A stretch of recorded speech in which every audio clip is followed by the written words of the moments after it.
दरभंगा में सरस्वती पूजा विसर्जन के दौरान उस समय अफरा तफरी मच गई जब आपसी विवाद में एक युवक ने गोली चला दी। इस घटना में एक युवक गंभीर रूप से घायल हो गया। मिली जानकारी के अनुसार दरभंगा सदर थाना क्षेत्र अंतर्गत गौसा घाट पर सरस्वती पूजा विसर्जन के दौरान आपसी विवाद ने हिंसक रूप ले लिया। इस गोलीबारी में अक्षय कुमार राम पिता मुन्ना राम गंभीर रूप से घायल हो गए। दोनों युवक एक ही गाँव के रहने वाले बताए जा रहे हैं। प्रत्यक्षदर्शियों के अनुसार पहले गली में मारपीट की घटना हुई जो बाद में गोलीबारी में तब्दील हो गई। गोली चलने की सूचना मिलते ही मौके पर भगदड़ मच गया और पूजा विसर्जन का माहौल तनावपूर्ण हो गया। घायल युवक को इलाज के लिए तुरंत डीएमसीएच में भर्ती कराया गया जहां उसकी हालत गंभीर बताई जा रही है। वहीं घटना की सूचना मिलते ही सदर थाना पुलिस मौके पर पहुंचकर मामले की जाँच में जुट गई है। पुलिस ने आरोपी की तलाश शुरू कर दी है और पूरे मामले की छानबीन की जा रही।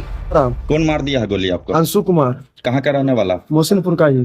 अच्छा, काहे हुआ, काहे चला है गोली?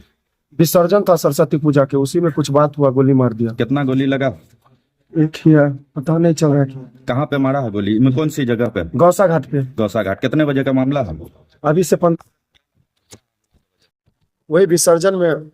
विसर्जन की दुश्मनी? क्या दुश्मनी? नहीं, दुश्मनी नहीं थी। विसर्जन इलाज करने जा रहे थे क्या? जी।